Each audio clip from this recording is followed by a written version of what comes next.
نعبد وإياك نستعين اهدنا الصراط المستقيم صراط الذين أنعمت عليهم غير المغضوب عليهم ولا الضالين. وجاءوا أباهم عشاء يبكون قالوا يا أبانا إنا ذهبنا نستبق وتركنا يوسف عند متاعنا فأكله الذئب وما أنت بمؤمن لنا ولو كنا صادقين. للذين استجابوا لربهم الحسنى والذين لم يستجيبوا له لو أن لهم ما في الأرض جميعا منه للذين استجابوا لربهم الحسنى والذين لم يستجيبوا له لو أن لهم ما في الأرض جميعا منه للذين استجابوا لربهم الحسنى والذين لم يستجيبوا له لو أن لهم ما في الأرض جميعا ومثله معه لافتدوا به أولئك لهم سوء الحساب ومأواهم جهنم وبئس المهاد. أفمن يعلم أن ما أنزل إليك من ربك الحق كمن هو أعمى إنما يتذكر أولو الألباب الذين يوفون بعهد الله ولا ينقضون الميثاق والذين يصلون ما أمر الله به أن يوصل ويخشون ربهم ويخافون سوء الحساب. والذين صبروا ابتغاء وجه ربهم وأقاموا الصلاة وأنفقوا مما رزقناهم سرا وعلانية ويدرؤون بالحسنة السيئة أولئك لهم عقبى الدار جنات عدن يدخلونها ومن صلح من آبائهم وأزواجهم وذرياتهم والملائكة يدخلون عليهم من كل باب سلام عليكم بما صبرتم فنعم عقبى الدار. والذين ينقضون عهد الله من بعد ميثاقه ويقطعون ما أمر الله به أن يوصل ويفسدون في الأرض أولئك لهم اللعنة ولهم سوء الدار. الله يبسط الرزق لمن يشاء من عباده ويقدر له إن في ذلك لآيات لقوم يؤمنون. الله يبسط الرزق لمن يشاء ويقدر وفرحوا بالحياة الدنيا وما الحياة الدنيا في الآخرة إلا متاع. ويقول الذين كفروا لولا أنزل عليه آية من ربه قل إن الله يضل من يشاء ويهدي إليه من أناب الذين آمنوا وتطمئن قلوبهم بذكر الله ألا بذكر الله تطمئن القلوب الذين آمنوا وعملوا الصالحات طوبى لهم وحسن مآب. كذلك أرسلناك في أمة قد خلت من قبلها لتتلو عليهم الذي أوحينا إليك وهم يكفرون بالرحمن قل هو ربي لا إله إلا هو عليه توكلت وإليه متاب. ولو أن قرآنا سيرت به الجبال وقطعت به الأرض وكلم به الموتى بل لله الأمر جميعا أفلم ييأس الذين آمنوا أن لو يشاء الله لهدى الناس جميعا ولا يزال الذين كفروا تصيبهم بما صنعوا قارعة أو تحل قريبا من دارهم حتى يأتي وعد الله إن الله لا يخلف الميعاد. ولقد استهزئ برسل من قبلك فأمليت للذين كفروا ثم أخذتهم فكيف كان عقاب.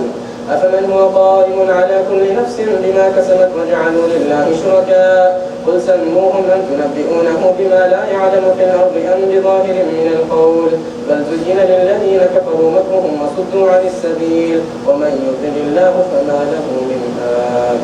الله أكبر. سمع الله لمن حمده. الله أكبر. الله أكبر. الله أكبر. الله أكبر. الحمد لله رب العالمين الرحمن الرحيم مالك يوم الدين إياك نعبد وإياك نستعين اهدنا الصراط المستقيم صراط الذين أنعمت عليهم غير المغضوب عليهم ولا الضالين. لهم عذاب في الحياة الدنيا ولعذاب الآخرة أشق وما لهم من الله من واق. مثل الجنة التي وعد المتقون تجري من تحتها الأنهار أكلها دائم وظلها تلك عقبى الذين اتقوا وعقبى الكافرين النار. والذين آتيناهم الكتاب يفرحون بما أنزل إليك ومن الأحزاب من ينكر بعضه قل إنما أمرت أن أعبد الله ولا أشرك به إليه أدعو وإليه مآب. وكذلك أنزلناه حكما عربيا ولئن اتبعت أهواءهم بعدما جاءك من العلم ما لك من الله من ولي ولا واق. ولقد أرسلنا رسلا من قبلك وجعلنا لهم أزواجا وذرية وما كان لرسول أن يأتي بآية إلا بإذن الله لكل أجل كتاب يمحو الله ما يشاء ويثبت عنده أم الكتاب. وإما نرينك بعض الذي نعدهم أو نتوفينك فإنما عليك البلاغ وعلينا الحساب. أولم يروا أنا نأتي الأرض ننقصها من أطرافها والله يحكم لا محقق لحكمه وهو سريع الحساب. وقد مكر الذين من قبلهم فلله المكر جميعا يعلم ما تكسب كل نفس وسيعلم الكفار لمن عقبى الدار. ويقول الذين كفروا لست مرسلا قل كفى بالله شهيدا بيني وبينكم ومن عنده علم الكتاب. ألف لام را كتاب أنزلناه إليك لتخرج الناس من الظلمات إلى النور بإذن ربهم إلى صراط العزيز الحميد. الله الذي له ما في السماوات وما في الأرض وويل للكافرين من عذاب شديد. الذين يستحبون الحياة الدنيا على الآخرة ويصدون عن سبيل الله ويبغونها عوجا أولئك في ضلال بعيد. وما أرسلنا من رسول إلا بلسان قومه ليبين لهم فيضل الله من يشاء ويهدي من يشاء وهو العزيز الحكيم. ولقد أرسلنا موسى بآياتنا أن أخرج قومك من الظلمات إلى النور وذكرهم بأيام الله إن في ذلك لآيات لكل صبار شكور. الله أكبر.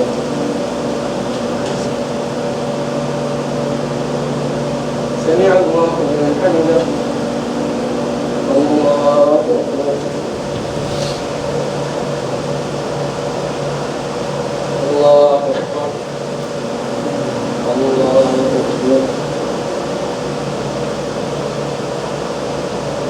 الله أكبر.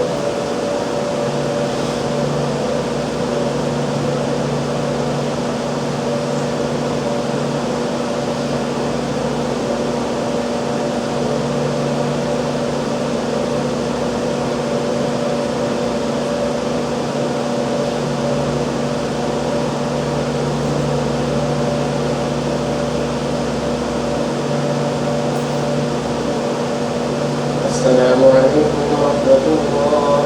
السلام عليكم ورحمة الله.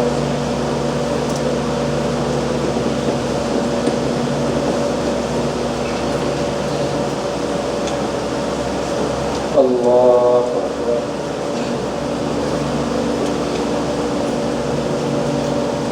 الحمد لله رب العالمين الرحمن الرحيم مالك يوم الدين إياك نعبد وإياك نستعين اهدنا الصراط المستقيم صراط الذين أنعمت عليهم غير المغضوب عليهم ولا الضالين.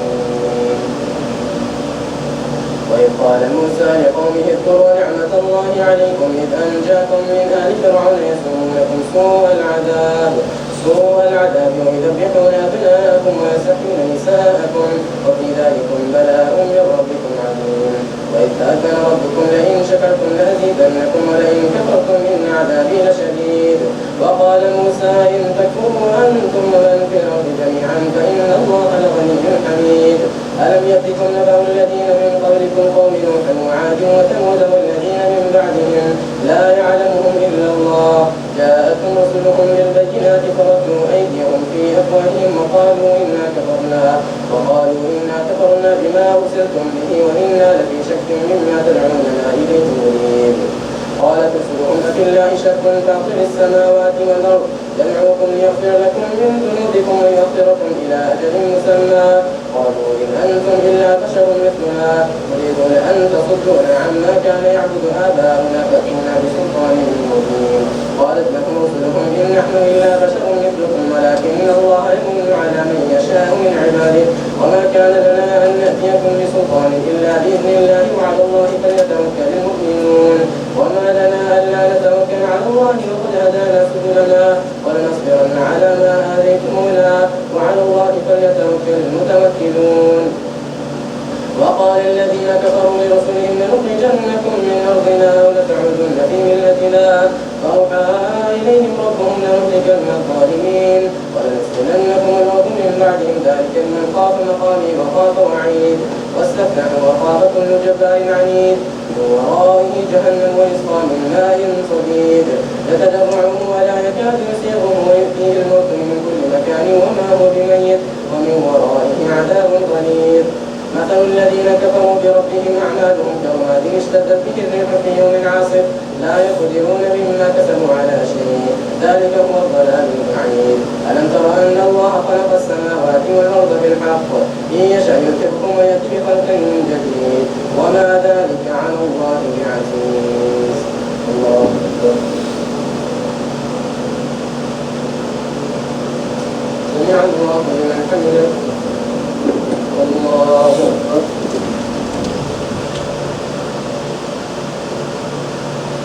الله أكبر. الله أكبر. الله أكبر. الحمد لله رب العالمين الرحمن الرحيم مالك يوم الدين إياك نعبد وإياك نستعين اهدنا الصراط المستقيم صراط الذين أنعمت عليهم غير المغضوب عليهم ولا الضالين. وبرزوا لله جميعا فقال الضعفاء للذين استكبروا إنا كنا لكم تبعا فهل أنتم مغنون عنا من عذاب الله من شيء قالوا لو هدانا الله لهديناكم سواء علينا أجزعنا أم صبرنا ما لنا من محيص. فقال الشيطان لما قضي الأمر إن الله وعدكم وعد الحق ووعدتكم فأخلفتكم وما كان لي عليكم من سلطان إلا أن دعوتكم فاستجبتم لي فلا تلوموني ولوموا أنفسكم ما أنا بمصرخكم وما أنتم بمصرخي إني كفرت بما أشركتموني من قبل وإن الظالمين لهم عذاب أليم. وادخل الذين آمنوا وعملوا الصالحات جنات تجري من تحتها الأنهار خالدين فيها بإذن ربهم تحيتهم فيها سلام.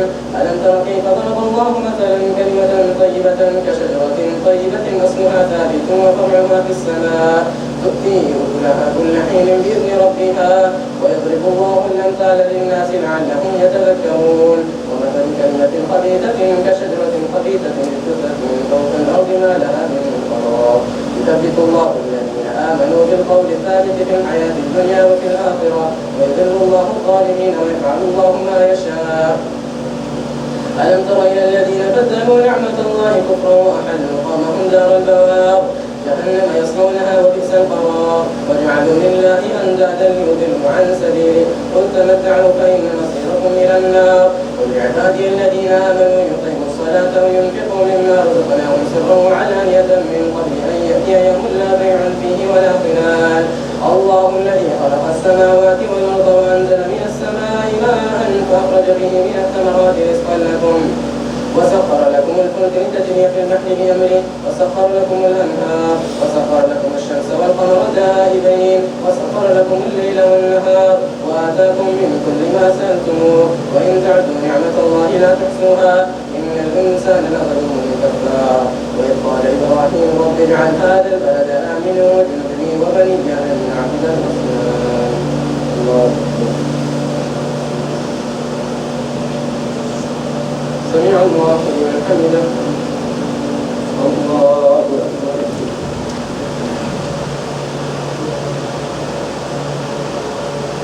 الله أكبر. الله أكبر.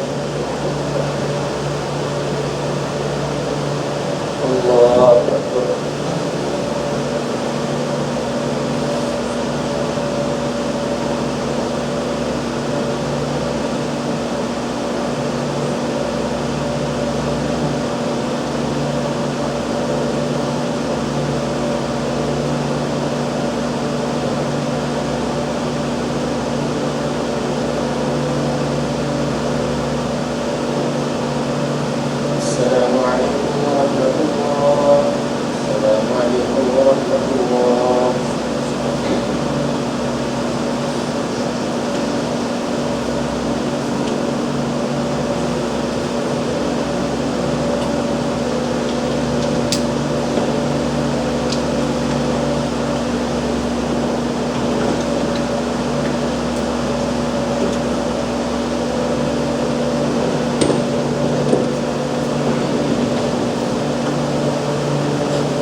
الله أكبر.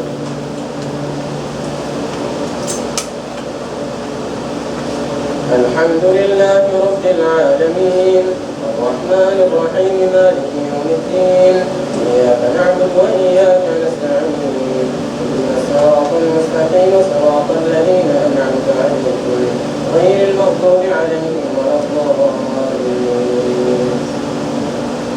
رب إنهن أضللن كثيرا من الناس فمن تبعني فإنه مني ومن عصاني فإنك غفور رحيم. ربنا إني أسكنت من ذريتي بواد غير ذي زرع عند بيتك المحرم ربنا ليقيموا الصلاة فاجعل أفئدة من الناس تهوي إليهم وارزقهم من الثمرات لعلهم يشكرون. ربنا إنك تعلم ما نخفي وما نعلن وما يخفى على الله من شيء في الأرض ولا في السماء. الحمد لله الذي وهب لي على الكبر إسماعيل وإسحاق إن ربي لسميع الدعاء. رب اجعلني مقيم الصلاة ومن ذريتي ربنا وتقبل دعاء. ربنا اغفر لي ولوالدي وللمؤمنين يوم يقوم الحساب. ولا تحسبن الله غافلا عما يعمل الظالمون إنما يؤخرهم ليوم تشخص فيه الأبصار مهطعين مقنعي رؤوسهم لا يرتد إليهم طرفهم وأفئدتهم هواء. وأنذر الناس يوم يأتيهم العذاب فيقول الذين ظلموا ربنا أخرجنا إلى أجل قريب نجب دعوتك ونتبع الرسل أولم تكونوا أقسمتم من قبل ما لكم من زوال وسكنتم في مساكن الذين ظلموا أنفسهم وتبين لكم كيف فعلنا بهم وضربنا لكم الأمثال. وقد مكروا مكرهم وعند الله مكرهم وإن كان مكرهم لتزول منه الجبال. ولا تحسبن الله مخلف وعده رسله إن الله عزيز ذو انتقام. يوم تبدل الأرض غير الأرض والسماوات وبرزوا لله الواحد القهار. وترى المجرمين يومئذ مقرنين في الأصفاد سرابيلهم من قطران وتغشى وجوههم النار ليجزي الله كل نفس ما كسبت إن الله سريع الحساب.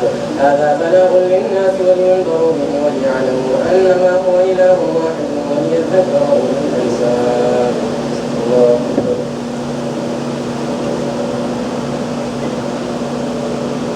سمع الله لمن حمده. الله أكبر.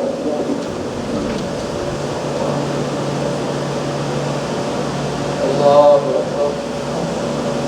الله أكبر.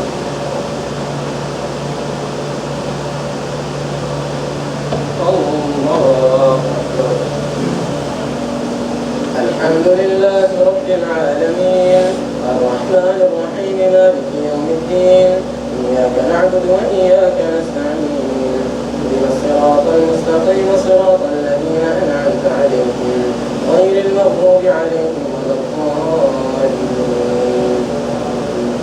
ألف لام را تلك آيات الكتاب وقرآن مبين. ربما يود الذين كفروا لو كانوا مسلمين ذرهم يأكلوا ويتمتعوا ويلههم الأمل فسوف يعلمون. وما أهلكنا من قرية إلا ولها كتاب معلوم ما تسبق من أمة أجلها وما يستأخرون. فقالوا يا أيها الذي نزل عليه الذكر إنك لمجنون لو ما تأتينا بالملائكة إن كنت من الصادقين ما ننزل الملائكة إلا بالحق وما كانوا إذا منظرين إنا نحن نزلنا الذكر وإنا له لحافظون. ولقد أرسلنا من قبلك في شيع الأولين وما يأتيهم من رسول إلا كانوا به يستهزئون. كذلك نسلكه في قلوب المجرمين لا يؤمنون به وقد خلت سنة الأولين. ولو فتحنا عليهم بابا من السماء فظلوا فيه يعرجون لقالوا إنما سكرت أبصارنا بل نحن قوم مسحورون. ولقد جعلنا في السماء بروجا وزيناها للناظرين وحفظناها من كل شيطان رجيم إلا من استرق السمع فأتبعه شهاب مبين. الله أكبر.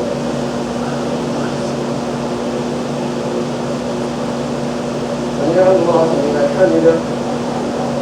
الله أكبر.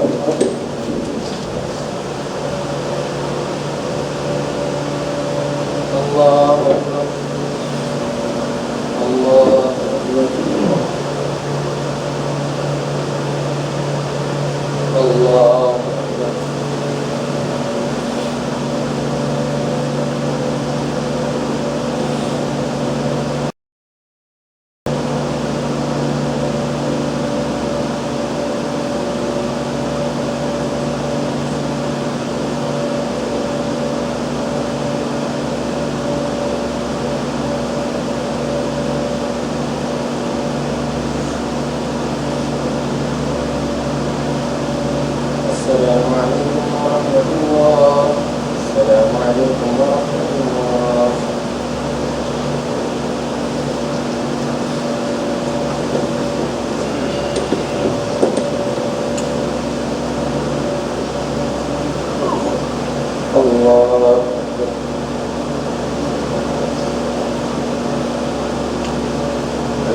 لله رب العالمين الرحمن الرحيم مالك يوم الدين إياك نعبد وإياك نستعين اهدنا الصراط المستقيم صراط الذين أنعمت عليهم غير المغضوب عليهم ولا الضالين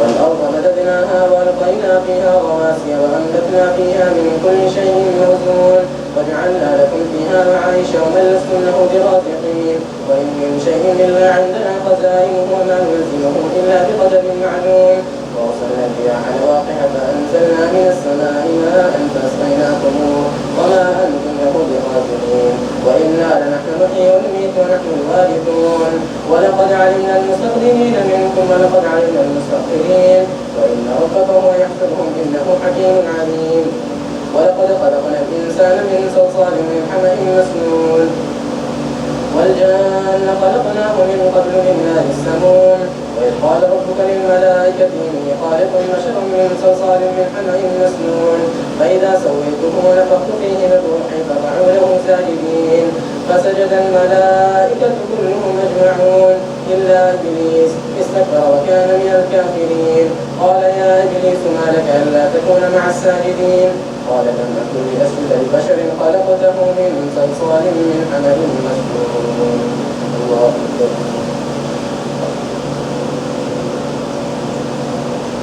سمع الله لمن حمده الله أكبر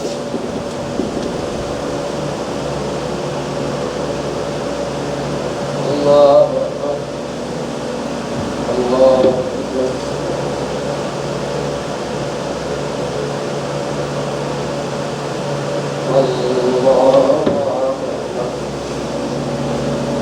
الحمد لله رب العالمين الرحمن الرحيم مالك يوم الدين إياك نعبد وإياك نستعين اهدنا الصراط المستقيم صراط الذين أنعمت عليهم غير المغضوب عليهم ولا الضالين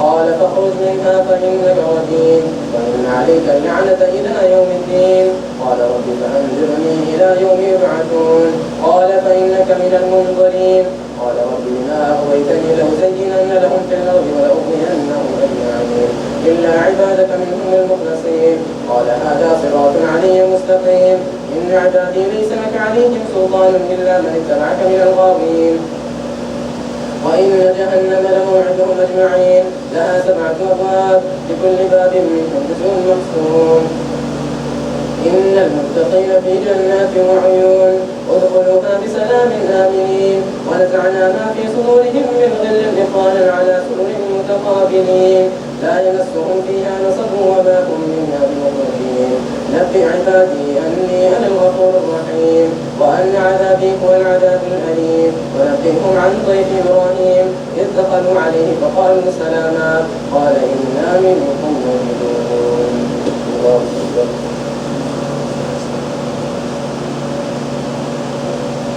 سمع الله لمن حمده الله أكبر الله أكبر الله أكبر الله أكبر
الحمد لله رب العالمين الرحمن الرحيم مالك يوم الدين إياك نعبد وإياك نستعين اهدنا الصراط المستقيم صراط الذين أنعمت عليهم غير المغضوب عليهم ولا الضالين. قالوا لا توجل إنا نبشرك بغلام عليم قال بشرتموني على أن مسني الكبر فبم تبشرون قالوا بشرناك بالحق فلا تكن من القانطين قال ومن يقنط من رحمة ربه إلا الضالون قال فما خطبكم أيها المرسلون قالوا إنا أرسلنا إلى قوم مجرمين إلا آل لوط إنا لمنجوهم أجمعين إلا امرأته قدرنا إنها لمن الغابرين فلما جاء آل لوط المرسلون قال إنكم قوم منكرون قالوا بل جئناك بما كانوا فيه ينكرون وأتيناك بالحق وإنا لصادقون فأسر بأهلك بقطع من الليل واتبع أدبارهم ولا يلتفت منكم أحد وامضوا حيث تؤمرون وقضينا إليه ذلك الأمر أن دابر هؤلاء مقطوع مصبحين وجاء أهل المدينة يستبشرون قال إن هؤلاء ضيفي فلا تفرحون واتقوا الله ولا تخزون قالوا أولم ننهك عن العالمين قال هؤلاء بناتي إن كنتم فاعلين لعمرك إنهم لفي سكرتهم يعمهون. الله أكبر.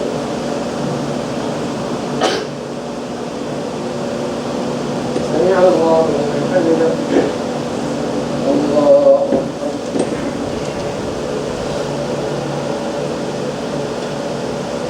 الله أكبر.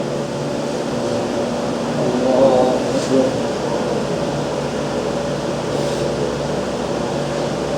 الله أكبر. الحمد لله رب العالمين الرحمن الرحيم مالك يوم الدين إياك نعبد وإياك نستعين اهدنا الصراط المستقيم صراط الذين أنعمت عليهم غير المغضوب عليهم ولا الضالين. فأخذتهم الصيحة مشرقين فجعلنا عاليها سافلها وأمطرنا عليهم حجارة من سجيل إن في ذلك لآيات للمتوسمين وإنها لبسبيل مقيم إن في ذلك لآية للمؤمنين وإن كانوا أصحاب الأيكة لظالمين فانتقمنا منهم وإنهما لبإمام مبين ولقد كذب أصحاب الحجر المرسلين وآتيناهم آياتنا فكانوا عنها معرضين وكانوا ينحتون من الجبال بيوتا آمنين فأخذتهم الصيحة مصبحين فما أغنى عنهم ما كانوا يكسبون وما خلقنا السماوات والأرض وما بينهما إلا بالحق وإن الساعة لآتية فاصفح الصفح الجميل إن ربك هو الخلاق العليم ولقد آتيناك سبعا من المثاني والقرآن العظيم لا تمدن عينيك إلى ما متعنا به أزواجا منهم ولا تحزن عليهم واخفض جناحك للمؤمنين وقل إني أنا النذير المبين كما أنزلنا على المقتسمين. الله أكبر.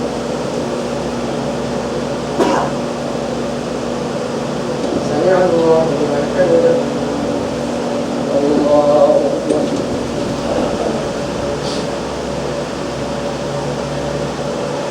الله أكبر. الله أكبر.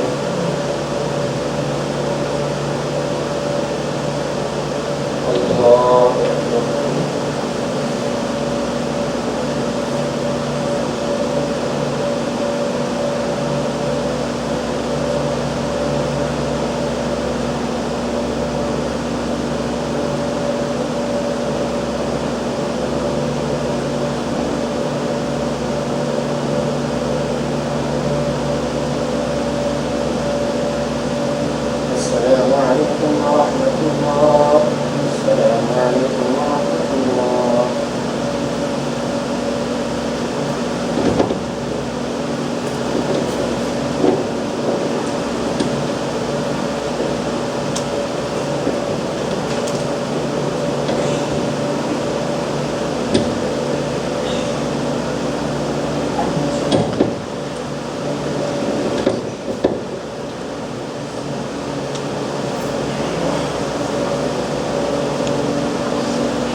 الرحمن الرحيم مالك يوم الدين إياك نعبد وإياك نستعين اهدنا الصراط المستقيم صراط الذين أنعمت عليهم غير المغضوب عليهم ولا الضالين الذين جعلوا القرآن عظيم فوربك لنسألنهم أجمعين عما كانوا يعملون فاصدع بما تؤمر وأعرض عن المشركين إنا كفيناك المستهزئين الذين يجعلون مع الله إلها آخر فسوف يعلمون ولقد نعلم أنك يضيق صدرك بما يقولون فسبح بحمد ربك وكن من الساجدين واعبد ربك حتى يأتيك اليقين أتى أمر الله فلا تستعجلوه سبحانه وتعالى عما يشركون ينزل الملائكة بالروح من أمره على من يشاء من عباده أن أنذروا أنه لا إله إلا أنا فاتقون خلق السماوات والأرض بالحق تعالى عما يشركون خلق الإنسان من نطفة فإذا هو خصيم مبين والأنعام خلقها لكم فيها دفء ومنافع ومنها تأكلون ولكم فيها جمال حين تريحون وحين تسرحون الله أكبر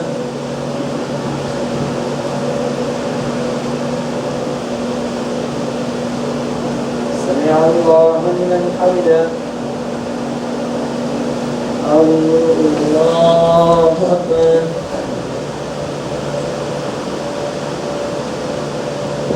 الله أكبر الله أكبر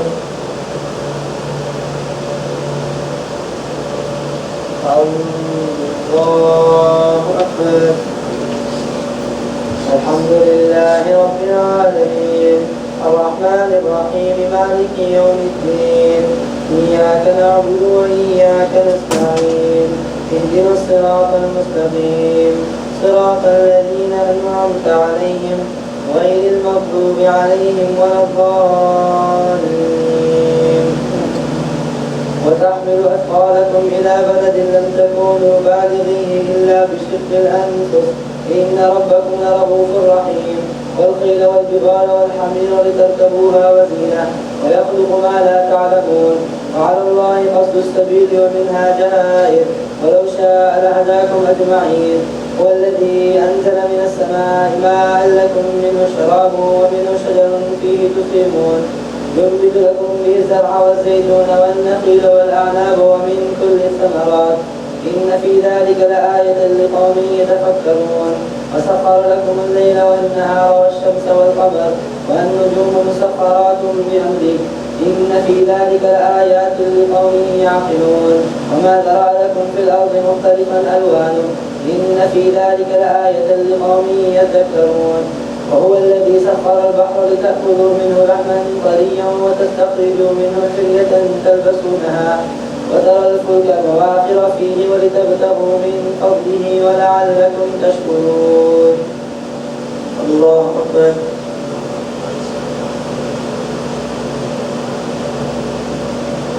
سمع الله لمن حمده الله أكبر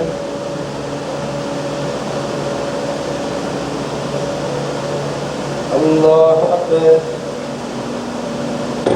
الله أكبر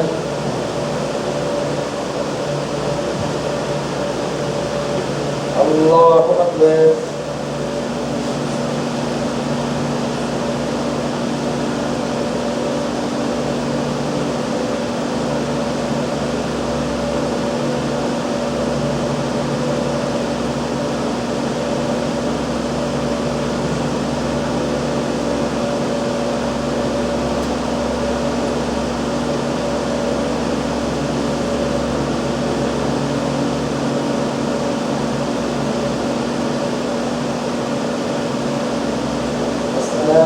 عليكم ورحمة الله.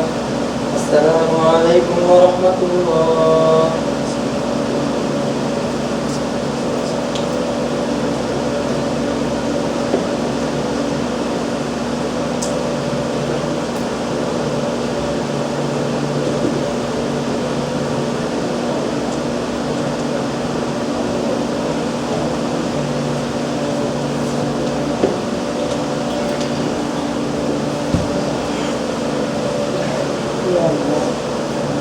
الله أكبر.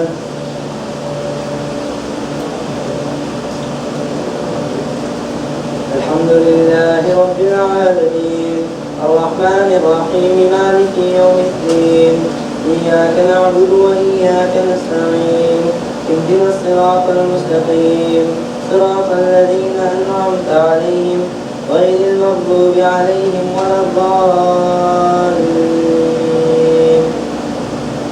وألقى في الأرض رواسي أن تميد بكم وأنهارا وسبلا لعلكم تهتدون وعلامات وبالنجم هم يهتدون أفمن يخلق كمن لا يخلق أفلا تذكرون وإن تعدوا نعمة الله لا تحصوها إن الله لغفور رحيم والله يعلم ما تسرون وما تعلنون والذين يدعون من دون الله لا يخلقون شيئا وهم يخلقون أموات غير أحياء وما يشعرون أيان يبعثون إلهكم إله واحد الذين لا يؤمنون بالآخرة قلوبهم منكرة وهم مستكبرون لا جرم أن الله يعلم ما يسرون وما يعلنون إنه لا يحب المستكبرين.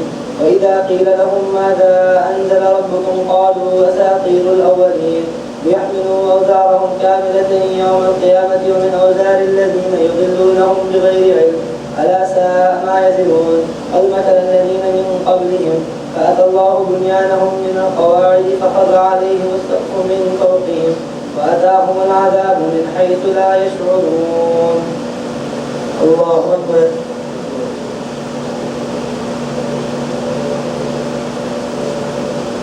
سمع الله لمن حمده. الله أكبر.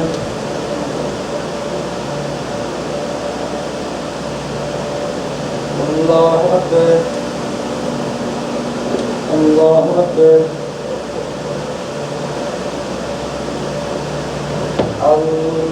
الله أكبر.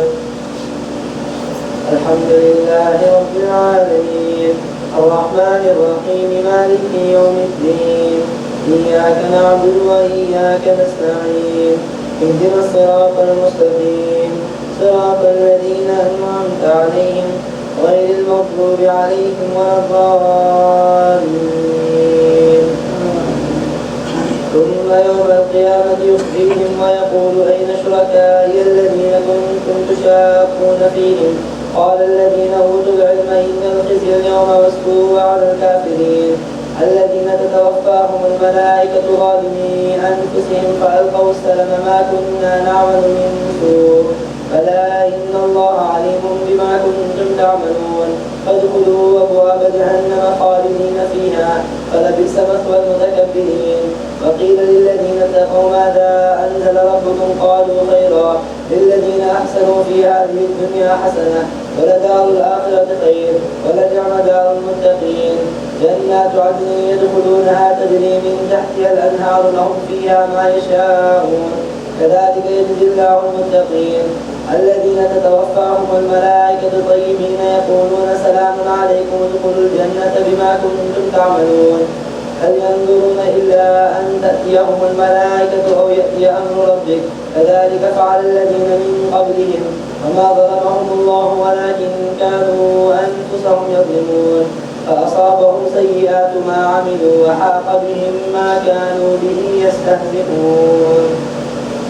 الله أكبر.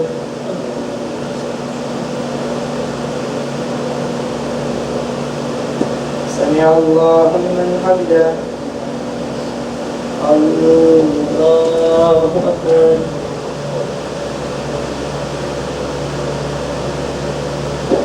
الله أكبر. الله أكبر.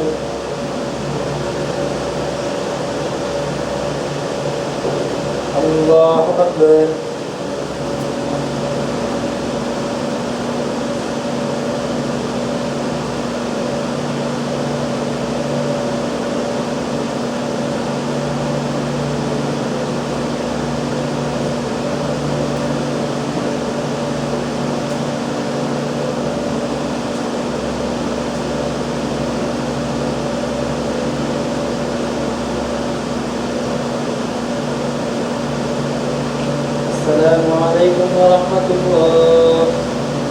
السلام عليكم ورحمة الله.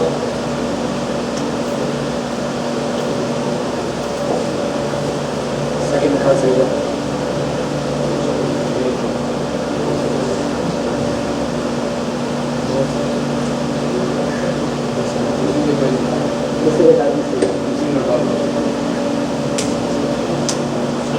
الله أكبر.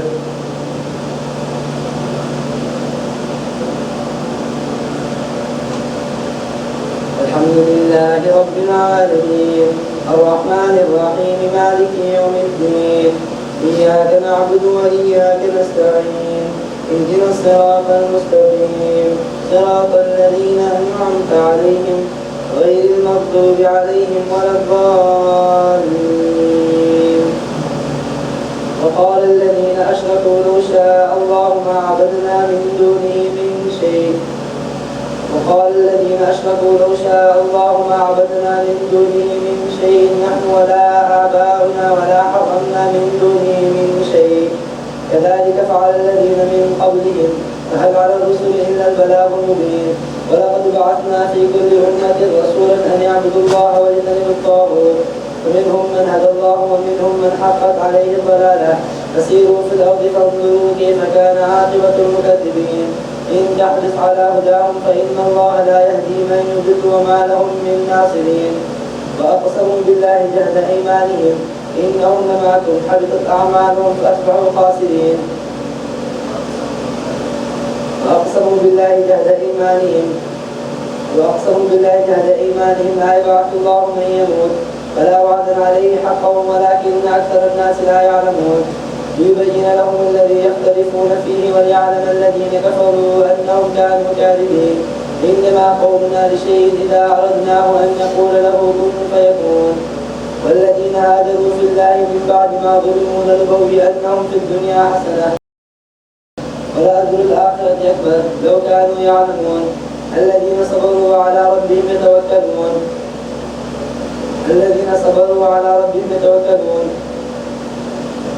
وما أرسلنا من قبلك إلا رجالا نوحي إليهم فاسألوا أهل الذكر إن كنتم تعلمون. الله أكبر.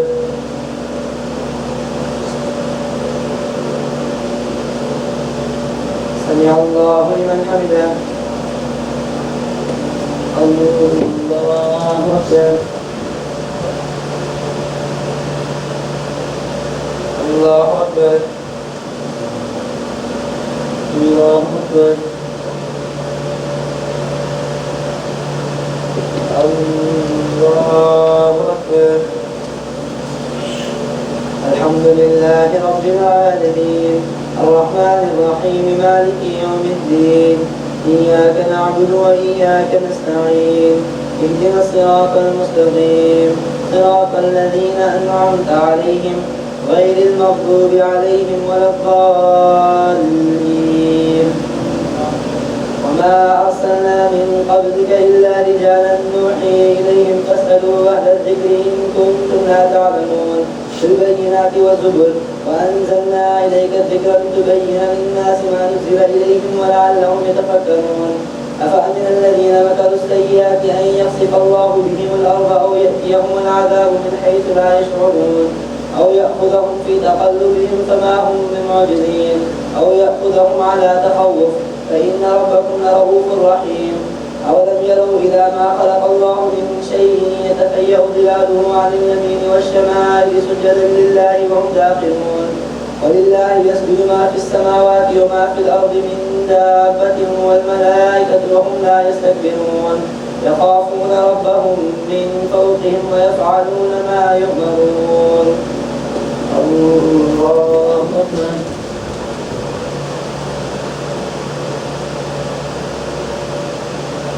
الله أكبر. وقال الله لا تتخذوا إلهين اثنين إنما هو إله واحد فإياي فارهبون. وله ما في السماوات والأرض وله الدين واصبا أفغير الله تتقون. وما بكم من نعمة فمن الله ثم إذا مسكم الضر فإليه تجأرون. ثم إذا كشف الضر عنكم إذا فريق منكم بربهم يشركون. الله أكبر.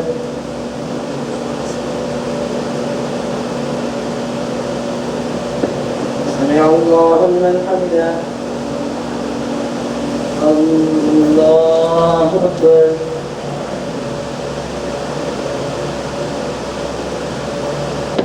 الله أكبر. الله أكبر.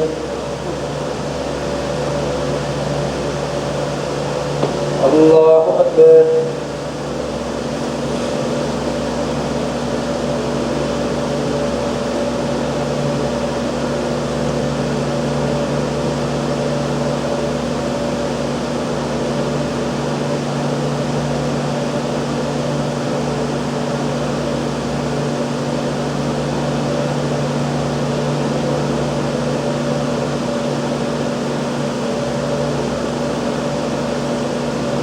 السلام عليكم ورحمة الله.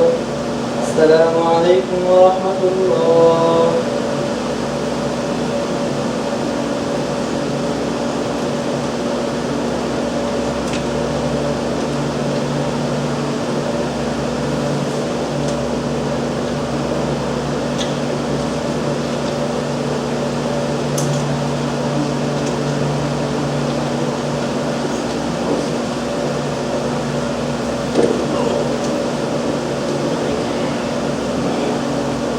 الله أكبر.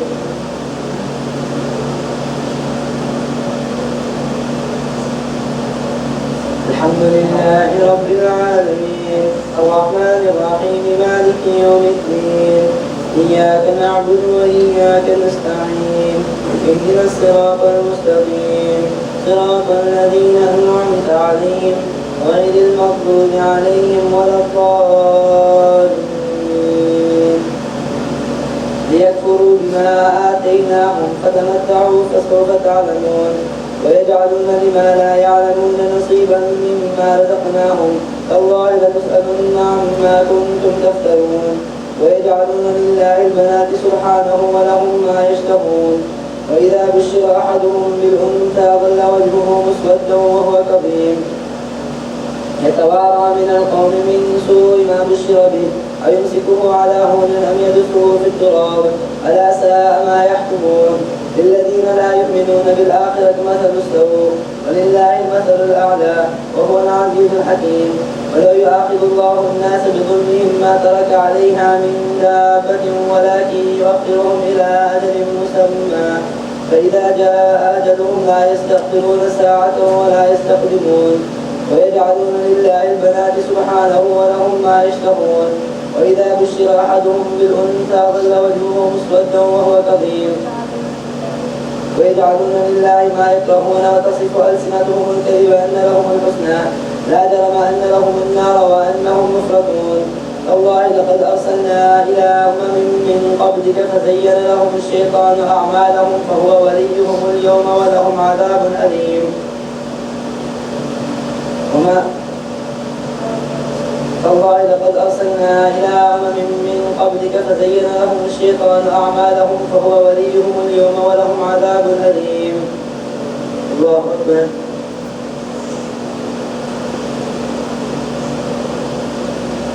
سمع الله لمن حمده. الله أكبر. الله أكبر. الله أكبر. الله أكبر. الحمد لله رب العالمين الرحمن الرحيم مالك يوم الدين إياك نعبد وإياك نستعين اهدنا الصراط المستقيم صراط الذين أنعمت عليهم غير المغضوب عليهم ولا الضالين وما أنزلنا عليك الكتاب إلا لتبين لهم الذي اختلفوا فيه وهدى ورحمة لقوم يؤمنون والله أنزل من السماء ماء فأخرج به والله أنزل من السماء ماء فأحيا به الأرض بعد موتها إن في ذلك لآية لقوم يسمعون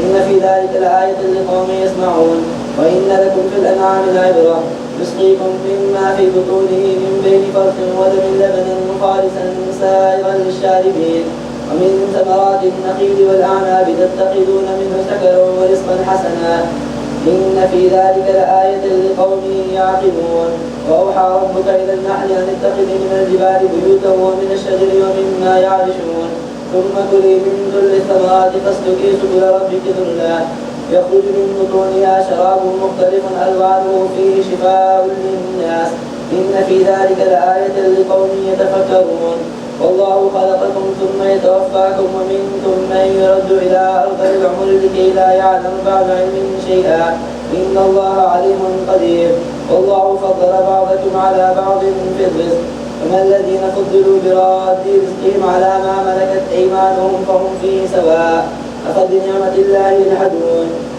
والله جعل لكم من أنفسكم أزواجا وجعل لكم من أزواجكم بنين وحفدة ورزقكم من الطيبات أفبالباطل يؤمنون وبنعمة الله هم يكفرون الله أكبر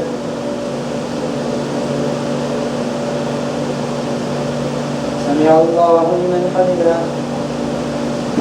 الله أكبر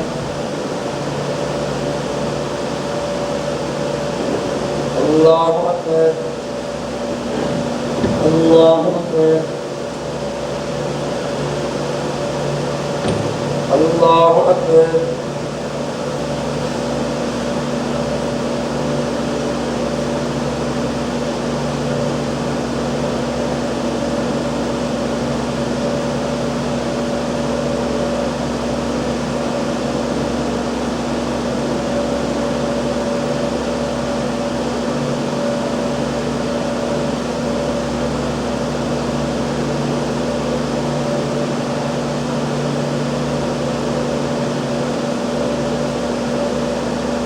السلام عليكم ورحمة الله السلام عليكم ورحمة الله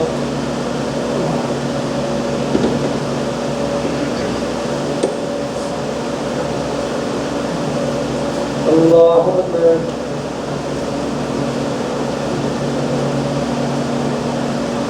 الحمد لله رب العالمين الرحمن الرحيم مالك يوم الدين إياك نعبد وإياك نستعين اهدنا الصراط المستقيم صراط الذين أنعمت عليهم غير المغضوب عليهم ولا الضالين ويعبدون من دون الله ما لا يملك لهم رزقا من السماوات والأرض شيئا ولا يستطيعون فلا تضربوا لله الأمثال إن الله يعلم وأنتم لا تعلمون ضرب الله مثلا عبدا مملوكا لا يقدر على شيء ومن رزقناه منا رزقا حسنا فهو ينفق منه سرا وجهرا هل يستوون الحمد لله بل أكثرهم لا يعلمون وضرب الله مثلا رجلين أحدهما أبكم لا يقدر على شيء وهو كل على مولاه أينما يوجهه لا يأتي بخير هل يستوي هو من يأمر بالعدل وهو على صراط مستقيم ولله غيب السماوات والأرض وما أمر الساعة إلا كلمح البصر أو هو أقرب إن الله على كل شيء قدير والله أخرجكم من بطون أمهاتكم لا تعلمون شيئا وجعل لكم السمع والأبصار والأفئدة قليلا والأفئدة لعلكم تشكرون ألم يروا إلى الطير مسخرات في جو السماء ما يمسكهن إلا الله إن في ذلك لآية لقوم يؤمنون الله أكبر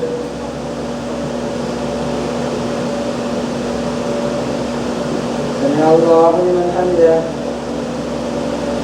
الله أكبر الله أكبر الله أكبر الله أكبر الحمد لله رب العالمين الرحمن الرحيم مالك يوم الدين إياك نعبد وإياك نستعين اهدنا الصراط المستقيم صراط الذين أنعمت عليهم غير المغضوب عليهم ولا الضالين والله جعل لكم من بيوتكم سكنا وجعل لكم من جلود الأنعام بيوتا تستخفونها يوم ظعنكم ويوم إقامتكم ومن أصوافها وأوبارها والله جعل لكم من بيوتكم سكنا وجعل لكم من جلود الأنعام بيوتا تستخفونها يوم ظعنكم ويوم إقامتكم ومن أصوافها وأوبارها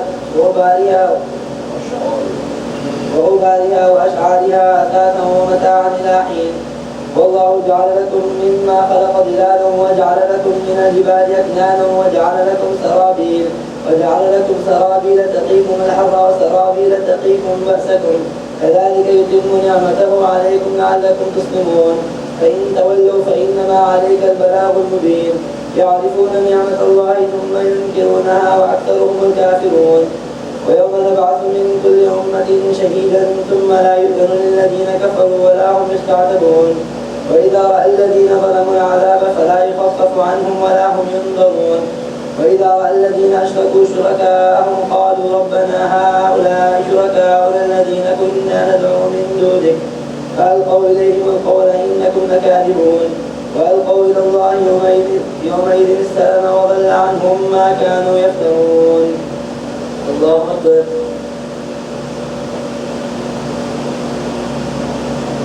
سمع الله لمن حمده. الله أكبر. الله أكبر. الله أكبر.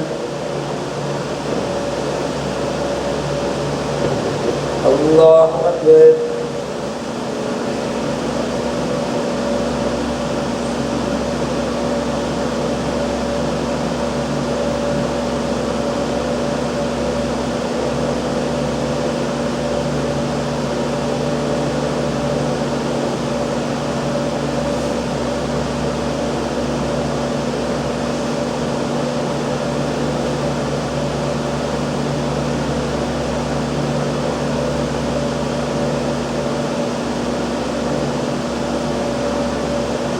السلام عليكم ورحمة الله. السلام عليكم ورحمة الله.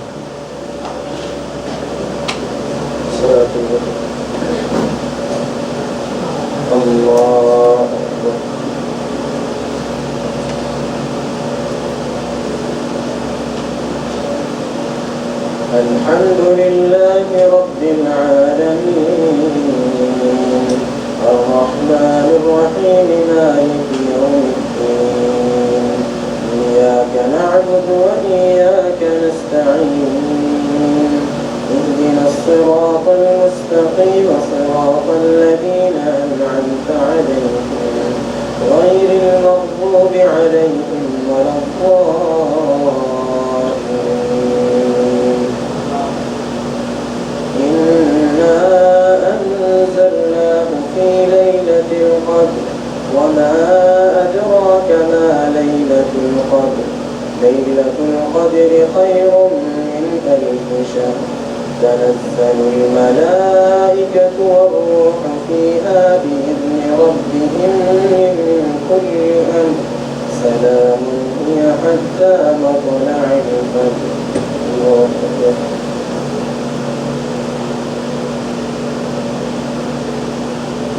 سمع الله لمن حمده. الله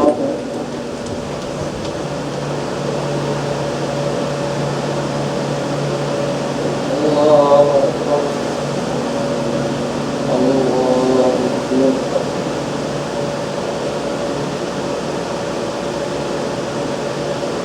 الله أكبر. الحمد لله رب العالمين الرحمن الرحيم مالك يوم الدين إياك نعبد وإياك نستعين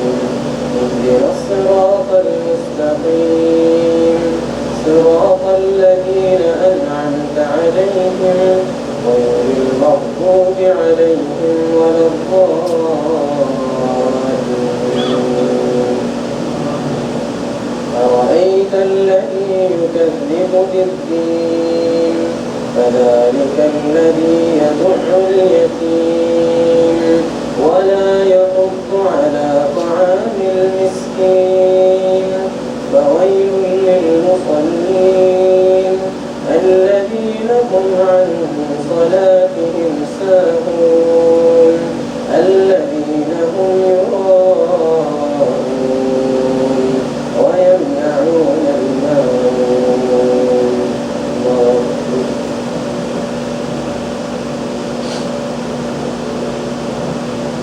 سمع الله لمن حمده.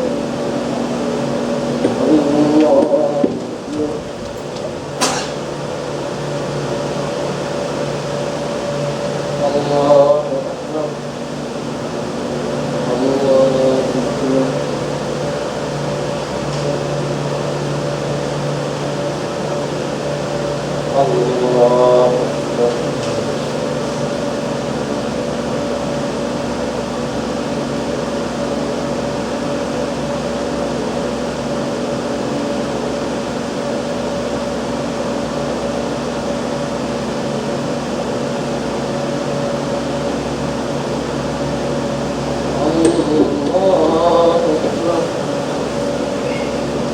الحمد لله رب العالمين الرحمن الرحيم مالك يوم الدين إياك نعبد وإياك نستعين اهدنا الصراط المستقيم صراط الذين أنعمت عليهم غير المغضوب عليهم ولا الضالين.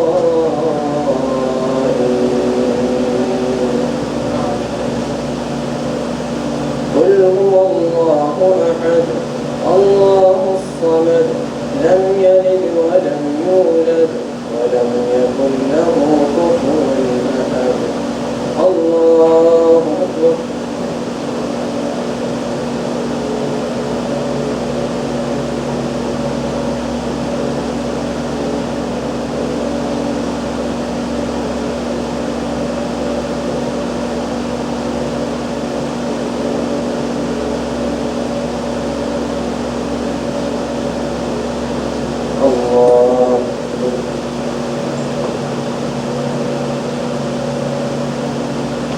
سمع الله لمن حمده.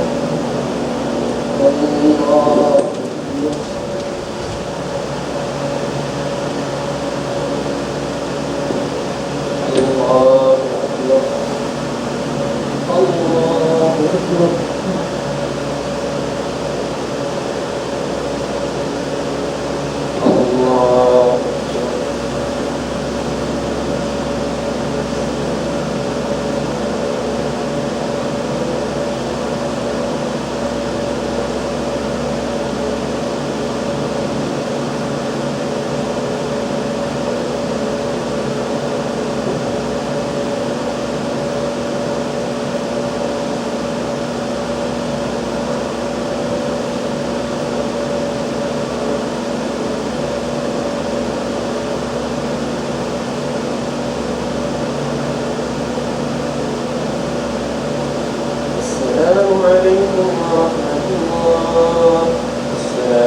بالله من الشيطان الرجيم بسم الله الرحمن الرحيم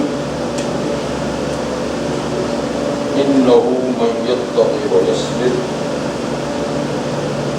وقال الله تبارك وتعالى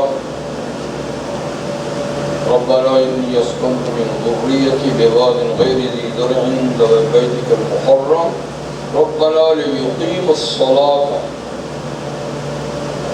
رب اجعلني مقيم الصلاة ومن ذريتي ربنا وتقبل دعاء ربنا اغفر لي ولوالدي وللمؤمنين يوم يقوم الحساب صدق الله العظيم.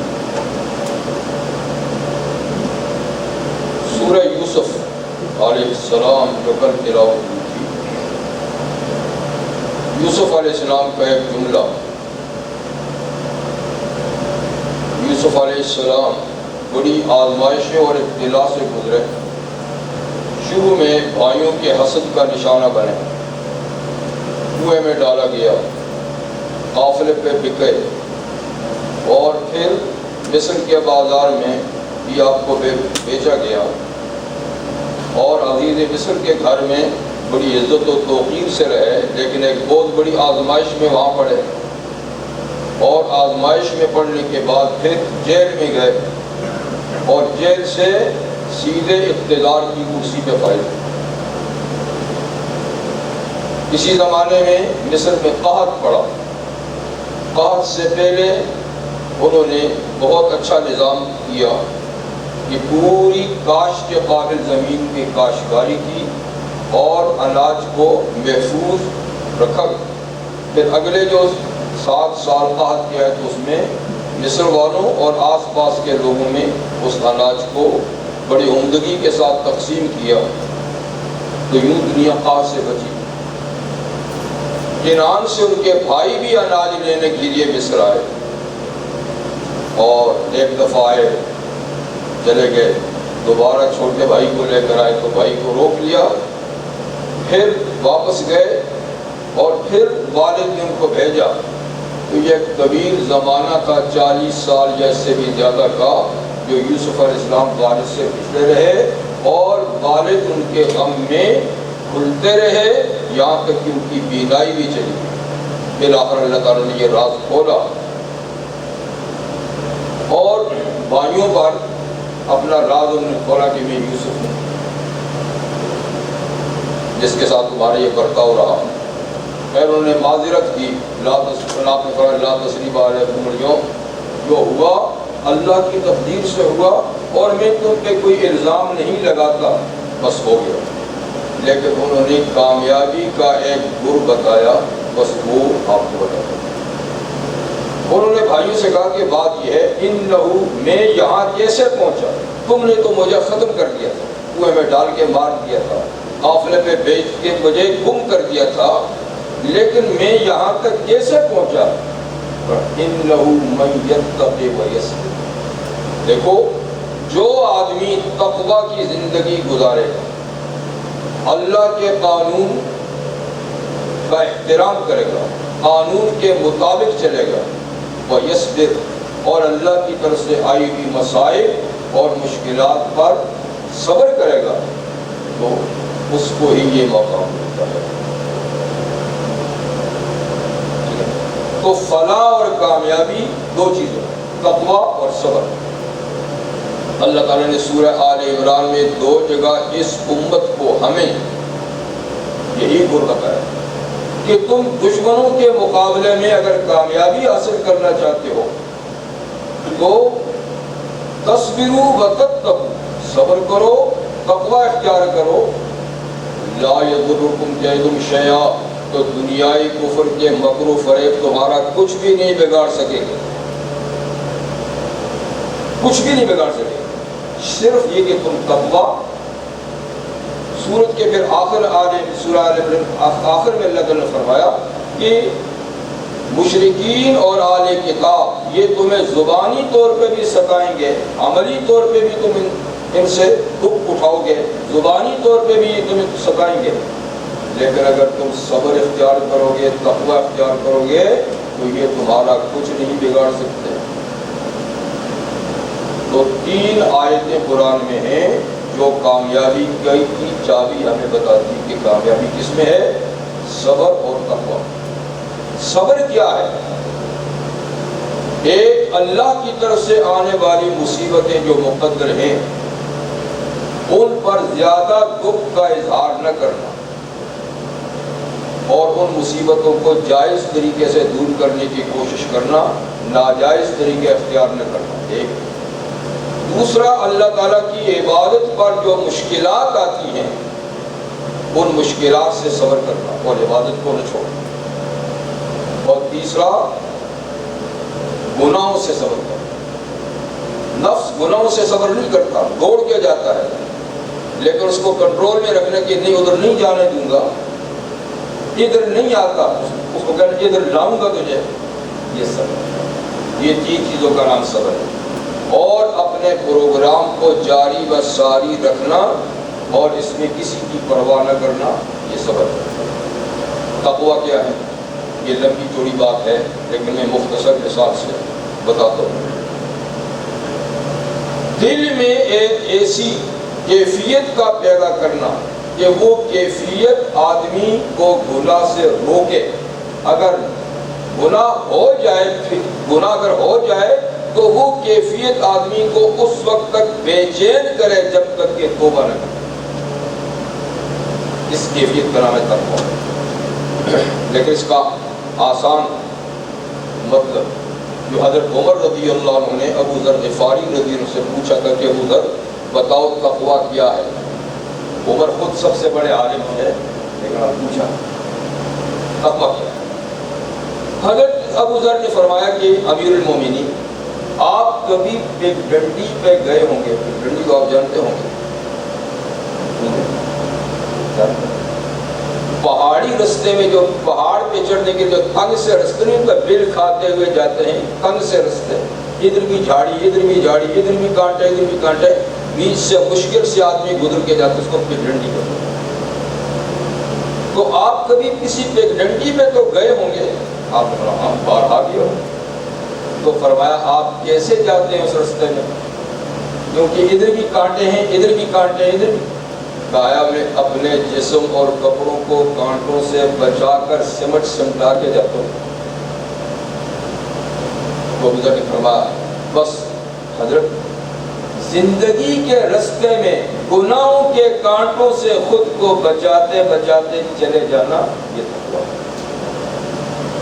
زندگی کے سفر میں، زندگی کے رستے میں گناہوں کے کانٹے جو دائیں بائیں ہیں ان سے اپنے آپ کو بچا کر نکل جانا، یہ تقویٰ ہے۔ آسان سا بہت۔ اب صحابہ میں تقویٰ کس درجے کا تھا، ایک کہانی بھی سنا دوں۔ ثعلبہ بن عبد الرحمن رضی اللہ تعالیٰ عنہ ایک نوجوان صحابی سے، یہ حضرت جابر بن عبداللہ رضی اللہ عنہ کی روایت ہے کہ حضرت ثعلبہ نوجوان انصاری صحابی تھے، اکثر رسول اللہ صلی اللہ علیہ وسلم کی خدمت میں حاضر رہتے تھے۔ ایک دن وہ آپ کی مجلس کی طرف آ ہی رہے تھے کہ رستے میں ایک انصاری کے گھر سے گزرے، گلی میں، اس زمانے میں گھروں کی دیواریں کچی اور چھوٹی چھوٹی ہوتی تھی، ذرا لمبا آدمی ہو تو اندر صحن نظر آتا تھا، اور مختصر سے گھر ہوتے تھے، صحن کے کونے ہی میں غسل خانہ سا بنا ہوتا تھا، اوپر سے چھپر بھی نہیں ہوتی تھی۔ تو ایک انصاری خاتون غسل کر رہی تھی، ان کی نظر پڑ گئی، گلی سے گزرتے اور کچھ لمحوں کے لیے رک کر دیکھنے لگے، کچھ ایک دم ان کو خیال آیا اوہو میں کیا کر رہا ہوں، اور اتنے اس پہ پریشان ہوئے کہ ہو نہ ہو رسول اللہ صلی اللہ علیہ وسلم کو میری اس حرکت کی اطلاع وحی کے ذریعے سے مل جائے تو میں حضور سے کیسے آنکھیں لگاؤں گا، اگر میرے اس گناہ کا پتہ چل گیا تو میں کیسے آنکھیں لگاؤں گا۔ تو اب بجائے حضور علیہ السلام کے پاس آنے کے مدینہ شہر سے ہی نکل کے پریشان ہو کر اور مکہ اور مدینہ کے درمیان پہاڑوں میں جا کر چھپ گئے۔ 40 دن ان کی غیر حاضری پہ گزر کے حضور پوچھتے ہیں کہ سال کا نہیں آ رہا، سال کا نہیں آ رہا، بتائیے۔ عام طور پہ ان کے بارے میں یہ خیال تھا کہ شاید اللہ ان سے کوئی ناراض ہو گئے ہیں کسی بات پہ، اسی لیے وہ یہاں نہیں آ رہے، لیکن ہوا کیا؟ 40 دن گزرنے کے بعد حضرت جبریل امین تشریف لائے اور انہوں نے بتایا کہ حضور آپ کے وہ نوجوان صحابی وہ پہاڑوں میں روپوش ہیں، وہ اللہ تعالیٰ سے اپنے گناہ کی مغفرت چاہتے ہیں، روتے دھوتے ہیں، پریشان حال ہیں، پہاڑوں میں ہیں، آپ یہاں تلاش کر رہے شہر میں پریشان ہو رہے ہیں۔ تو نبی کریم علیہ السلام نے حضرت عمر فاروق اور حضرت سلمان فارسی رضی اللہ عنہما کو ان کی تلاش میں بھیجا کہ جاؤ جہاں بھی اس کو ڈھونڈتے ہیں۔ یہ دونوں حضرات گئے تو انہیں زقات نامی ایک چرواہا ملا، بکریوں کا چرواہا۔ اس سے پوچھا بھائی اس ایریے میں کوئی آپ کو آدمی کو نظر نہیں آیا؟ اس نے کہا شاید آپ اس نوجوان کی تلاش میں ہیں جو اللہ کے عذاب سے پناہ مانگتا ہے۔ ہاں بھائی، تو پھر اس سے تو آپ صرف رات کو مل سکتے ہیں، دن کو وہ غاروں میں چھپ جاتا ہے، جب آدھی رات ہوتی ہے تو میدان میں نکل کے سر پہ ہاتھ رکھ کے چیخیں مارتا ہے کہ یا اللہ آپ نے اس گناہ سے پہلے میری جان کیوں نہیں قبض کر لی، یہ گناہ کیوں مجھ سے ہو گیا۔ وہ روزانہ رات کو نکلتا ہے، تو آپ میرے ساتھ ٹھہریے، رات ہوگی تو وہ آئے گا۔ آپ رات ہوتے پھر جب آدھی رات تو واقعی میدان میں چیخو پکار کی آواز آئی۔ حضرت عمر تشریف لے گئے، کہا سالبہ، وہ چونک گئے، کہا کون؟ کہا میں عمر ہوں۔ اچھا حضور کو میرے گناہ کا پتہ چل گیا؟ کہا مجھے پتہ نہیں ہے کہ آپ کا کیا گناہ ہے یا حضور کو پتہ چلے، لیکن تیری تلاش میں مجھے بھیجا ہے۔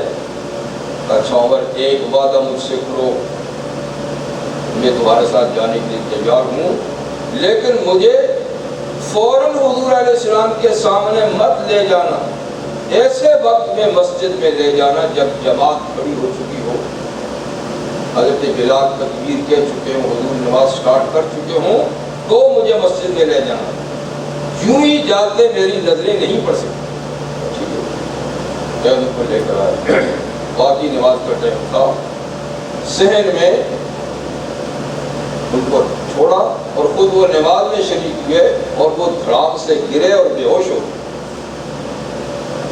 نماز سے حضور فاروق لے آئے نوجوان بھی، یہاں لے آئے، وہ صحن میں پڑا ہوا۔ آقا تشریف لے گئے، دست شفقت ان میں پھیرا، ہوش میں آئے، ابھی کیا بات ہے؟ بس حضور میں اللہ کے عذاب سے پناہ چاہتا ہوں، بہت سخت مجھ سے، فکر نہیں کر، فکر کرنے کی بات نہیں ہے، میں تجھے ایک ایسا نسخہ نہ بتاؤں کہ بڑے سے بڑا گناہ بھی ملیا میٹ ہو جاتا ہے۔ ضرور بتا، آپ نے یہ سورۃ البقرہ کی دعا پڑھی، ربنا آتنا فی الدنیا حسنہ وفی الآخرۃ حسنہ وقنا عذاب النار۔ فرمایا یہ ایسی دعا ہے کہ درد دل سے پڑھ تو سارے گناہ، تھوڑی سی تسلی دی، فرمایا کہ اس کو گھر لے جاؤ، گھر لے کر گئے، 2 دن رہے۔ حضور نے فرمایا کہ روز سال کی خیریت معلوم کرے، تو صحابہ کو لے کے حضور تشریف لے گئے، تو سال بعد پھر بے قرار پڑے گئے۔ آپ نے کہا سال بعد کیا ہوا؟ آپ نے ان کا سر اٹھا کر گود میں رکھا تو جھٹک کے انہوں نے پھر نیچے رکھ دیا کہ آقا یہ تو گناہوں سے بھرا ہوا ہے، آپ کی مقدس جھولی میں رکھنے کے قابل نہیں۔ کیا محسوس کرتے ہو؟ کہا سر سے پاؤں تک جسم میں جیسے چیونٹیاں چل رہی۔ پھر حضور نے تسلی دی، لیکن وہ اتنے بے چین اور بے قرار ہو چکے تھے اپنی اس غلطی پر کہ بس انہوں نے ایک چیخ ماری اور ان کی جان حضور کے سامنے بھی۔ رحمت عالم صلی اللہ علیہ وسلم نے خود ان کو غسل دیا، کفن دیا، نماز پڑھائی جنازے کی، اور قبرستان کی طرف روانہ ہوئے تو حضور پنجوں کے بل جا رہے تھے. تدفین کے بعد واپس آئے تو صحابہ نے پوچھا حضور آپ پورا پاؤں نہیں لگا رہے تھے پنجوں کے بل؟ فرمایا کہ صالبہ کے جنازے میں اتنے فرشتے آئے اتنے کہ پورا پاؤں لگانے کی جگہ ہی نہیں تھی. تو بھائی یہ نوجوان ہے، حضور صلی اللہ علیہ وسلم کا مرید ہے، آپ کا شاگرد ہے، آپ کا صحابی ہے، جوان ہے. غلطی کتنی ہوئی؟ چند لمحوں کے لیے نظر غلط جگہ میں پڑ گئی. تقویٰ تھا، دل اجلا تھا، دل پاک تھا، اتنی سی چیز کو بھی برداشت نہ کر سکے. یہ تقویٰ، یہ تقویٰ. دل میں بس ایسی کیفیت ہو کہ پہلے تو گناہ کے قریب نہ جائے. چلا گیا ہے تو جب تک گناہ کی صفائی دھلائی نہ کر لے تو آدمی کو چین اور سکون نہ آئے. اس کا حل حضرت یوسف علیہ السلام کو ایسی مسئلے سے دو چار ہونا پڑا. خاتون خانہ نے کمرے کے اندر لے جا کر غلط دعوت دی. آپ بے قرار ہو گئے یہ کیا مطلب جی؟ بہرحال آپ سے جتنا ہونا تھا گناہ سے بچنے کے لیے آپ نے وہ کر دیا. باقی معاملہ اللہ کے ہاتھ میں تھا، اللہ تعالیٰ کو بچا لیا. گناہ سے بچ گئے لیکن مصیبت کا شکار ہو گئی، چہرے میں سر جانا پڑا. تو یہ ایک مثال ہے. یہ اب سورہ ابراہیم سے میں نے ابراہیم صاحب کی دعا پڑھی تھی اس کے بارے میں. ابراہیم علیہ السلام کو اللہ تعالیٰ جب بیٹا دیا اسماعیل علیہ السلام تو اللہ کے حکم سے ان کو اور ان کی والدہ کو بیت اللہ جہاں ہے یہاں لے کے چھوڑا. اور جاتے وقت انہوں نے جو دعائیں مانگی وہ اس سورت کے اندر سورہ ابراہیم کے اندر وہ دعائیں اللہ تعالیٰ نے فرمائی. اس میں ایک یہ تھی ربنا انی اسکنت من ذریتی بواد غیر ذی زرع عند بیتک المحرم. اے اللہ میں اپنی کچھ اولاد کا معنی اسماعیل سے، کیونکہ کچھ اولاد فلسطین میں آباد ہے حضرت اسحاق علیہ السلام، تو میں اپنی کچھ اولاد ایک ایسی وادی میں بسا کر جا رہا ہوں غیر ذی زرع جو قابل کاشت نہیں، یہاں کچھ اگتا ہی نہیں ہے، کچھ اگتا ہی نہیں ہے، نہ اس وقت اگتا تھا نہ آج اگتا تھا. ایسی غیر ذی زرع لیکن عند بیتک المحرم اگتا کچھ نہیں ہے لیکن تیری عزت والے گھر کے پاس بسا کے جا رہا. کیوں؟ دنیا والے تو اپنی اولاد کو ایسی جگہ نہیں بساتے، وہ تو سرسبز و شاداب جگہ میں بساتے ہیں، شہروں میں بساتے ہیں جہاں تجارت ہو، جہاں کاروبار ہو، جہاں دولت کمائیں. آپ ایسی جگہ میں نہ اگتا ہی کچھ نہیں.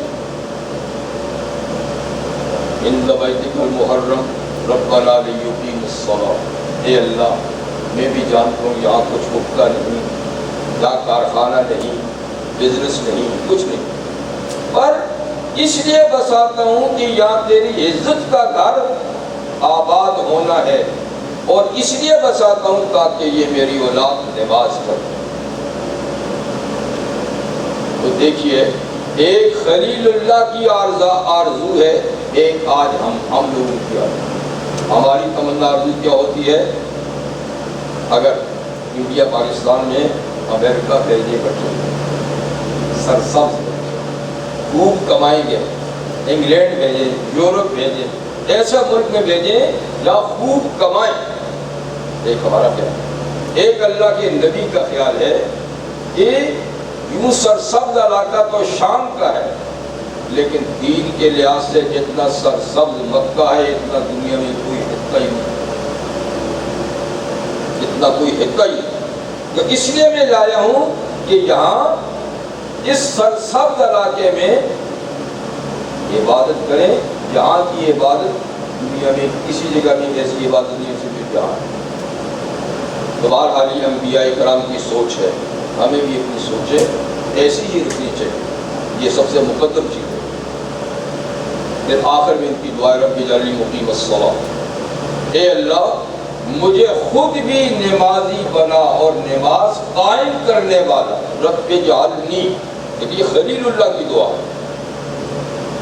وہ کیسی نماز پڑھتے ہوں گے ہم اس کا تصور بھی نہیں کر سکتے، لیکن پھر بھی اللہ کی عبادت کا حق اور ادا کر سکتے۔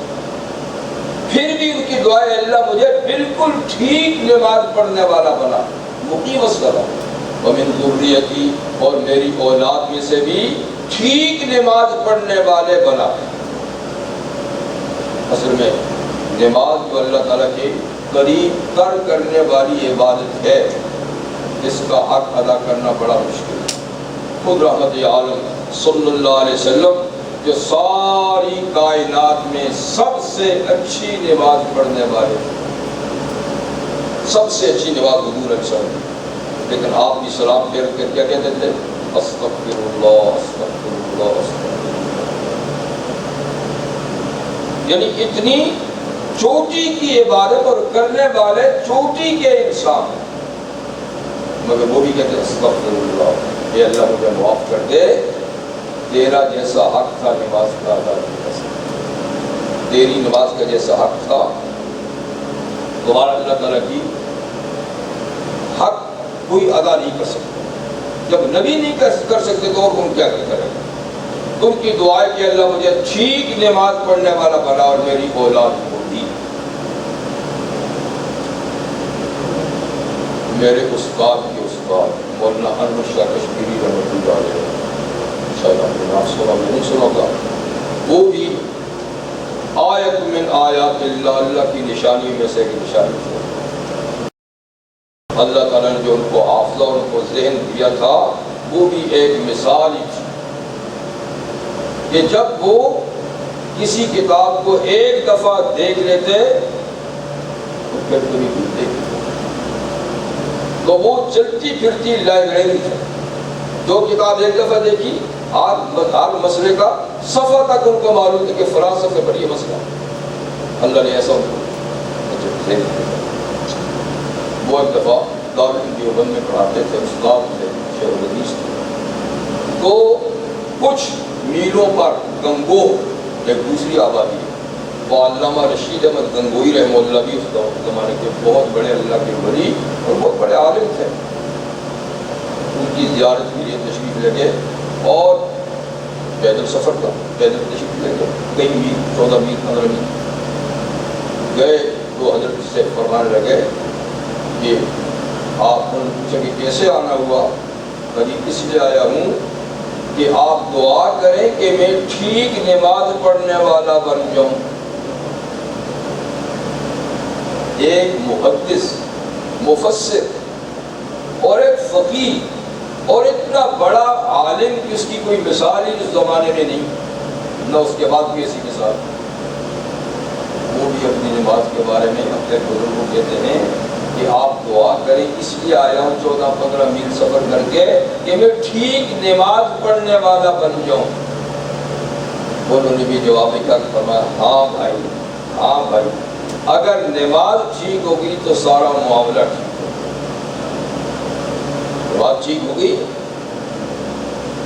حضرت عمر فاروق رضی اللہ عنہ نے ایک کشتی لیٹر بھیجا جب امیر المومنین نے، تو تمام اپنے صوبوں میں افیسروں کو ایک کشتی لیٹر بھیجا اور اس میں فرمایا ان اہم امورکم عندی الصلاۃ، تمہارے کاموں میں سب سے ضروری کام میرے نزدیک وقت پر نماز پڑھنا،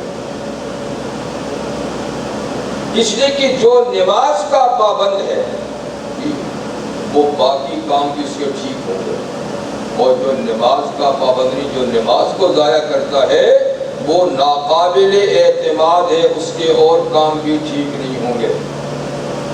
اس لیے میرے نزدیک قابل اعتماد وہ ہے جو نمازی ہے، جو نمازی نہیں وہ قابل اعتماد نہیں۔ اللہ تعالیٰ کی قیامت کے دن ایسے ہی ہوگا کہ سب سے پہلے عبادات میں نماز کا حساب ہوگا۔ حدیث میں ہے کہ اللہ تعالیٰ نماز دیکھیں گے، اگر ایک بندے کی نمازیں ٹھیک ہیں تو باقی ساری چیزیں سرسری طور پہ ٹک مارک ہو جائے گا، اس کی زکات بھی ٹھیک ہے، اس کا فلاں بھی ٹھیک ہے، اس کا فلاں بھی ٹھیک ہے۔ لیکن جس کی نماز میں اونچ نیچ ہوئی تو اس کی ہر چیز میں چھان بین ہو. یہ نماز ٹھیک نہیں ہے، اس کی زکوٰۃ بھی ٹھیک نہیں ہوگی، اس کا روزہ بھی ٹھیک نہیں ہوگا، اس کا حج بھی ٹھیک نہیں ہوگا، پھر ہر چیز کی چھان بین ہوگی. بہرحال اللہ تعالیٰ نے نماز ایسی عبادت مقرر کی ہے کہ بندے کو سب سے زیادہ قریب کرنے والی چیز نماز ہے. اس لیے دن میں 5 دفعہ اللہ نے مقرر کی ہے کہ میرا بندہ 5 وقت میرے ساتھ رابطہ رکھے. الصلاۃ نور المومن، نماز مومن کے لیے لائٹ اور روشنی ہے. الصلاۃ عماد الدین، نماز دین کا ستون اور مرکزی پلر ہے جس پہ عمارت دین کی کھڑی ہے. اور مسلمان اور غیر مسلم میں فرق کرنے والی چیز نماز ہے کہ غیر مسلم نماز نہیں پڑھتا، مسلمان نماز پڑھتا. سب سے زیادہ زور قرآن میں نماز پر ہے اور بندہ سب سے زیادہ قریب اللہ کے نماز میں ہوتا ہے. مجدد الفسانی رحمہ اللہ فرماتے ہیں اپنے مکتوبات میں کہ رتبہ نماز در دنیا، رتبہ نماز در دنیا رتبہ رویت اس در آخرت. یعنی نماز کا مقام دنیا میں ایسا ہے جیسے آخرت میں اللہ کے دیدار کا ہو. اللہ کا آخر میں دیدار ہو کہ نہایت قرب در دنیا در نماز و نہایت قرب در آخرت ہی نے رویت. یعنی دنیا میں سب سے زیادہ قریب بندہ اللہ کے نماز میں ہوتا ہے اور آخرت میں سب سے قریب اللہ کے اس وقت ہوگا جب اللہ کا دیدار کر رہا ہو. اللہ کا دیدار کر رہا ہو تو دنیا میں یہ اللہ تعالیٰ کا دیدار پسند ہے، اللہ تعالیٰ کے بالکل قریب ہے. اور اس میں نماز میں قیام سے سجدے تک سب قرب ہے اور سب سے زیادہ قریب پھر سجدے میں ہوتا ہے.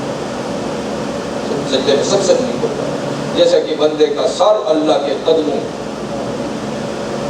بہرحال اللہ تعالیٰ توفیق عطا فرمائے کہ ہم نمازوں کی پابندی کریں اور خوش اسلوبی کے ساتھ پڑھیں جی، اور یہ کہ نماز میں اللہ تعالیٰ کا قرب ہمیں نصیب ہوتا رہے. اس کے بعد سورۃ الحجر پڑھی گئی اور سورۃ الحجر میں اللہ تعالیٰ نے ایک بہت بڑی نعمت کا ذکر فرمایا. وَلَقَدْ آتَيْنَاكَ سَبْعًا مِنَ الْمَثَانِي وَالْقُرْآنَ الْعَظِيمَ لَا تَمُدَّنَّ عَيْنَيْكَ إِلَىٰ مَا مَتَّعْنَا بِهِ. نبی کریم علیہ السلام کو خطاب کر کے فرماتے ہیں کہ محمد صلی اللہ علیہ وسلم ہم نے آپ کو 7 آیتوں پر مشتمل ایک سورت دی ہے جو ہر نماز میں 2 دفعہ پڑھی جاتی ہے. کون سی سورت ہے؟ سورۃ الفاتحہ. اور قرآن عظیم آپ کو دیا. بعض اہل علم کہتے ہیں کہ قرآن عظیم بھی سورۃ الفاتحہ ہے اور بعض کہتے ہیں کہ قرآن عظیم باقی قرآن ہے اور سبع مثانی سورۃ فاتحہ ہے. بہرحال اللہ نے فرمایا کہ اتنی بڑی نعمت ہم نے آپ کو دی ہے. حضور نے فرمایا کہ یہ سورت کسی اور کو نہیں دی گئی، کسی نبی کو نہیں. پھر فرمایا اللہ تمدن عینیک، اتنی بڑی نعمت کے ہوتے ہوئے آپ اپنی نظریں ان چیزوں پہ نہ لگائیں جو ہم نے لوگوں کو دنیا کی زیب و زینت دی ہے، ورنہ اس نعمت کی ناقدری ہوگی. کہ قرآن کی نعمت آپ کو ملی، سورہ فاتحہ کی نعمت آپ کو ملی اور پھر آپ کہیں کہ فلانے کی بلڈنگ ایسی ہے، اس کا بزنس ایسا ہے، اس کی کار ایسی ہے، اس کے گھر میں فرنیچر ایسا تھا. یہ کیا ہے؟ لا تمدن عینیک، اپنی نظریں آپ اس نعمت کے ہوتے ہوئے ان چیزوں پہ مت لگائیے. وہ عارضی چیزیں ہیں، چند دن کی چیزیں ہیں، اور ہم نے تو قرآن عظیم اور سورہ فاتحہ آپ کو دی ہے کہ جس نعمت کی کوئی قیمت ہی نہیں ہے. تو مطلب یہ ہے کہ جن حضرات کے پاس قرآن حکیم کی یہ نعمت ہے، اور ہر مسلمان کے پاس سورہ فاتحہ کی نعمت ہے ہی ہے، یہ تو ہر کوئی جانتا ہے، ہر مسلمان جانتا ہے، اور جن کے پاس اور قرآن حفاظ کرام، تو میں یہ کہنا چاہتا ہوں کہ کوئی مسلمان اپنے آپ کو معمولی نہ سمجھے، مفلس نہ سمجھے، غریب نہ سمجھے، فلاش نہ سمجھے، ورنہ وہ اللہ کی اس نعمت کی ناقدری کرے۔ وہ سمجھے کہ مجھے جتنی عزت حاصل ہے، مجھے جتنا سرمایہ حاصل ہے، مجھے جتنی دولت حاصل ہے، دنیا میں کسی کو حاصل نہیں۔ وہ اللہ کی نعمت کو گراں قدر سمجھے تاکہ اس نعمت میں اللہ تعالیٰ اور بھی اضافہ فرمائے۔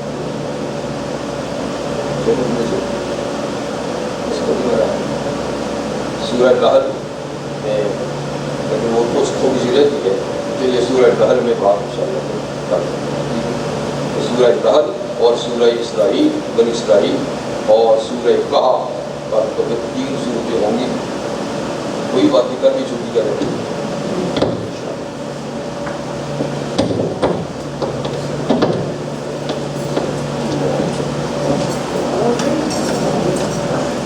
Yeah.